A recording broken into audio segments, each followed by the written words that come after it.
हजरत Umar bin Khattab का नाम इस्लामी इतिहास में उस उजाले की तरह चमकता है जो अंधकार में राह दिखाता है।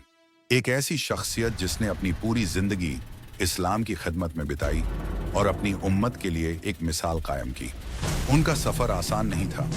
शुरुआत में वे इस्लाम से दूर थे, लेकिन जब उन्होंने इस्लाम अपनाया तो उनके दिल में एक आग जल उठी।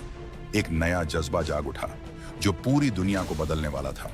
मक्का के एक ताकतवर परिवार से ताल्लुक रखने वाले उमर रजी अल्लाहु अन्हु पहले कठोर और जज्बाती इंसान थे। इस्लाम के खिलाफ वे जंग में हिस्सा लेते थे, मगर जब उन्होंने नबी मोहम्मद की तालीमात को अपनाया तो उनकी जिंदगी बदल गई।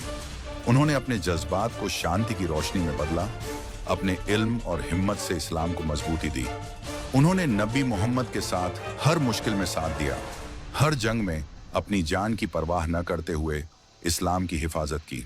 हजरत अबू बकर सिद्दीक रजी अल्लाहु अन्हु के बाद दूसरे खलीफा बनकर उन्होंने इस्लाम को छोटी सी रियासत से दुनिया की सबसे शक्तिशाली सल्तनत बनाया।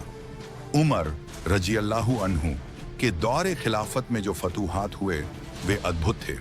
उनकी फौज ने ससानी फौरस की ताकतवर सल्तनत को हराकर पर्शिया पर कब्जा कर लिया।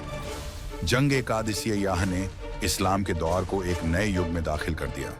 सैनिक अपने ईमान और हिम्मत से लड़ते रहे और उनके दुश्मनों की ताकत को तोड़ दिया। इसी तरह जंग यरमूक में उनकी फौज ने बाइजेंटाइन साम्राज्य को हराकर सीरिया और फिलिस्तीन को इस्लामी हुकूमत में शामिल किया। यह सिर्फ जंग नहीं बल्कि सियासत और न्याय के जरिए हासिल हुई जीत थी। हर नए इलाके में उन्होंने अमन और न्याय का निजाम कायम किया।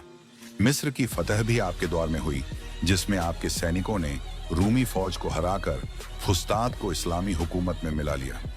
नील नदी के किनारे तक इस्लाम का प्रभाव फैल गया, लेकिन उमर रजी अल्लाहु अन्हु की असली ताकत उनके कानूनी और प्रशासनिक सुधारों में थी।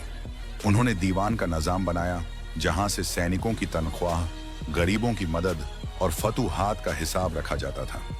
बेइतुल माल की स्थापना की, जहां से गरीब, यतीम और बेवसाहीनों को मदद मिलती थी।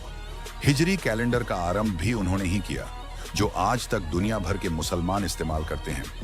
हर मुल्क में काजी नियुक्त किए जो कुरान और सुन्नत के हिसाब से न्याय देते। उमर रजी अल्लाहु अन्हु इतने इंसाफी थे कि छोटी से छोटी गलती पर भी सख्त कार्रवाई करते, चाहे वह किसी अमीर का रिश्तेदार ही क्यों न हो। रात को चुपके से लोगों की मुश्किलें सुनते, उनका दर्द समझते, अपने लिए कुछ नहीं चाहते पर अपनी आबादी के लिए सब कुछ कुर्बान कर देते। उनका मशहूर फरमान है, अगर फरात के किनारे एक कुत्ता भी भूख से मरे तो उमर से सवाल होगा। गरीबों के लिए उन्होंने मजबूत वेलफेयर सिस्टम बनाया। अकाल पड़ी तो राशन और दवाइयों की व्यवस्था की ताकि किसी की जान न जाए। उमर रजी अल्लाहु अन्हु की शख्सियत में बहादुरी, इंसाफ और संवेदना का संगम था। हर किसी को न्याय मिलता, चाहे अमीर हो या गरीब। उन्होंने बसरा, कूफा, फुस्ताद जैसे शहर बसाए, जहां तालीम और व्यापार को बढ़ावा मिला। मस्जिदें और मदरसे बनवाए, जहां लोग इल्म प्राप्त कर सकें। उनकी शहादत का दर्दनाक वाकया भी यादगार है। 644 हिजरी में जब वे मस्जिद में नमाज अदा कर रहे थे, एक गुलाम ने उन पर हमला किया। उनके जख्मों ने कुछ दिन बाद उन्हें हमसे जुदा कर दिया, लेकिन उन्होंने अपनी मौत से पहले एक मिसाल छोड़ी। एक शूरा का गठन किया, जिसमें 6 सहाबा ने अगला खलीफा चुना, जो इस्लामी लोकतंत्र का एक महान उदाहरण है।